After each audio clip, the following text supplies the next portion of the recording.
there again, Hollis families. It's Mrs. Pinkham again. I just want to say that I'm missing you all and hoping that this finds you well. This afternoon I'm going to read the story called The Sea Chest. Toni Buzzeo, once again, is the author, and this time the illustrator is Mary Grandpré. Some of you may recognize her illustrations from all of the Harry Potter novels, so it's pretty cool that a Maine author has such a famous illustrator for her books. So this is The Sea Chest by Toni Buzzeo.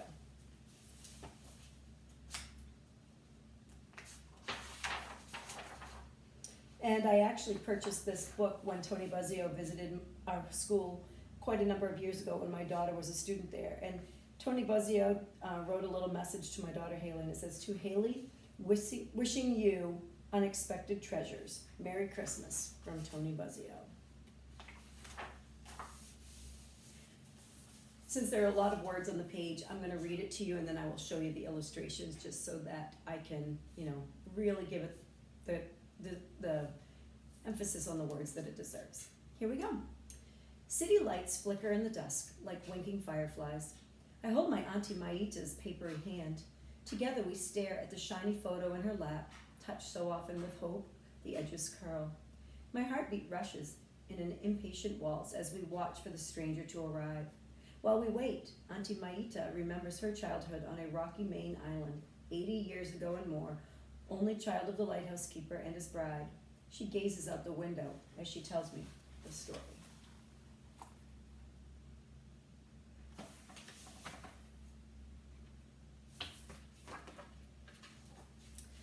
I was a solitary child alone on Halley's Head Light for all of my first 10 years, with just my mama to teach me reading and just my papa to spin stories of the boundless world beyond the rocks of Sanctuary Island.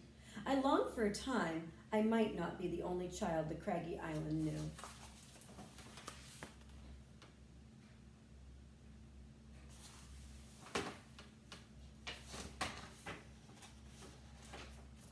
Spring mornings found me scrambling beneath the porch, robbing the brooding hens of their tawny eggs. I circled double yolk days in yellow on the feed calendar above the Davenport.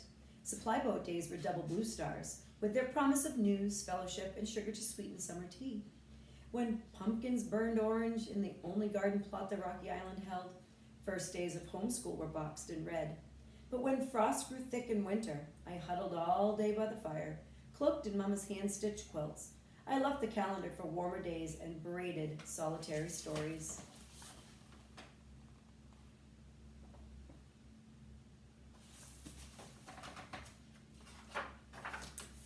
One icy night, howling winds blew towering waves against the shore. My papa worried for all of the ships upon the sea, ships in danger of faltering on the rocks and sinking into the stormy deep. And when he spotted such a vessel out beyond his reach, Papa could do no more for the schooner's ship nor crew than to burn the light behind the Fresnel lens.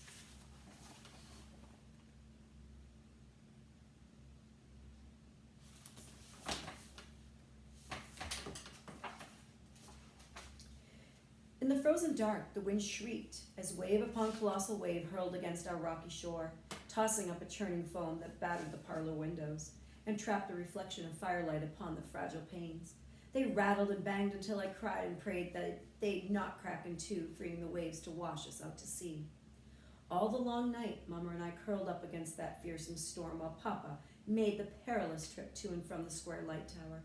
We slept not a dream's worth of sleep through all of those blustery hours, fretting for the ship that we could not see.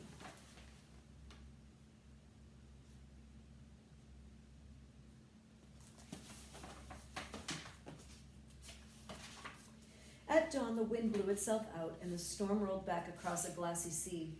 Papa set off to scout the shore and I went along as company, hoping for bits of sea glass to fill my windowsill jar. I clung to Papa's hand in the streaky light while we slid down for the farthest rocks.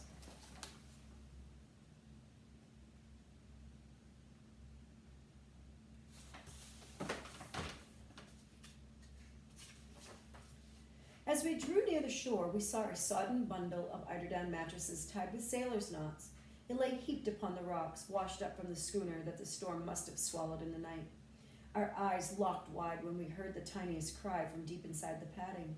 I guessed at a kitten and held the wish close to my heart.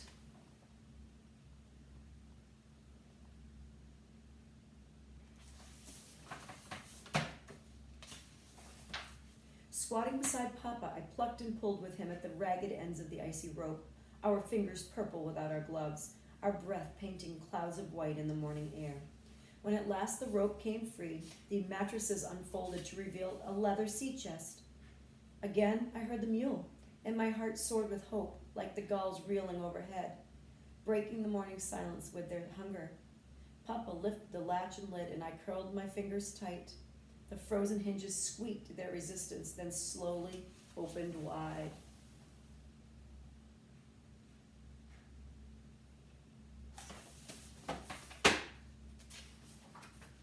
We stared down, not at a squalling kitten, but into the face of a small stranger, more purple than my fingers from her crying in the cold. My heart pushed hard against my ribs as Papa lifted the baby, wrapped only in a quilt, into his arms. My breath caught hard when he tucked her inside my coat. My arms enfolded her as I hummed a cradle song, and she waved a note tied to her fragile wrist. And this is what the note said: "We commit this child into the hands of God. May He save her. Captain and Mrs. Donald Warren."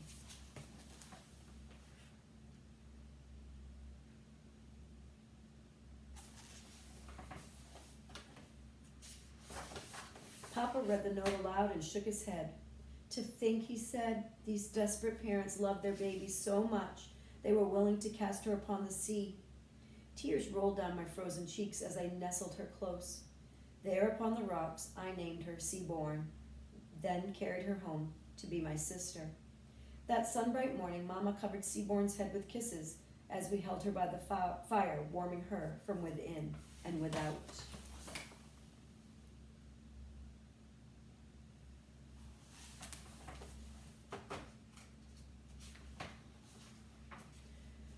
Through that frosty winter and on into feathery spring, alight with purple vetch and yellow buttercup, my sister slept inside the sea chest until at last she grew too big. Then Papa built a trundle, all her own, to tuck right beneath my own tall bed.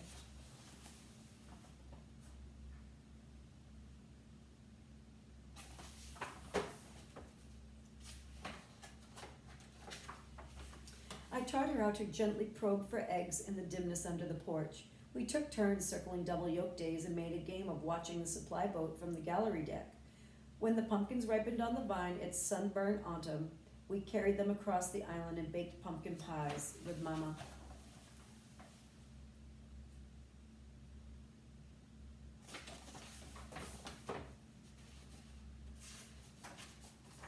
I taught her reading as she grew, and together we spun stories of the family living safe and sheltered above the rocks of Sanctuary Island. I spent my days and all the years of childhood with her, your great-grandmother, and my only sister Seaborn.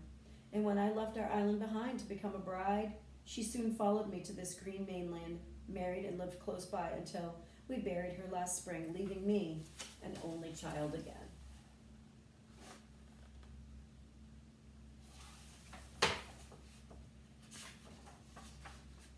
Auntie Maita grows silent, and now I pause to remember my great-grandmother's whispery voice, sharing her stories of 2 island girls. But my dancing heart can't be still for long. Tripping wildly, it beats out a waiting rhythm. Behind me, great-grandmother Seaborn's oldest possession, a cracked and worn sea chest lined with an eiderdown quilt, waits open on the table for the tiny stranger my Mama and Papa have gone to fetch from so far across the wide Atlantic to be my sister.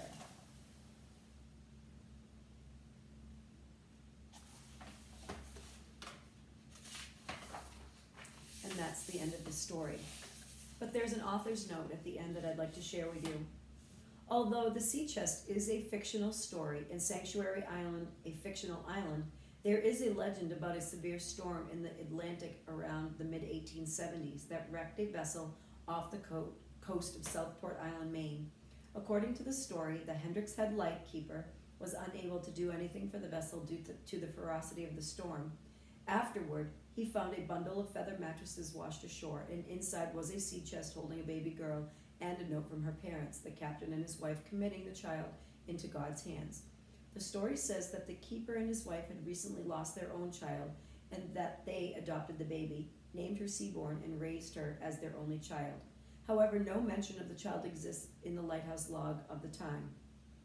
Local historians believe the legend arose from a 1900 C.C. Munn novel entitled Uncle Terry. The story was perpetuated in Edward R. Snow's famous Lighthouses of New England book. And there again is just a nice candle sitting in a windowsill. And that's The Sea Chest by Toni Buzzeo. I hope you enjoyed that story, and I hope you're all doing well. See you all soon.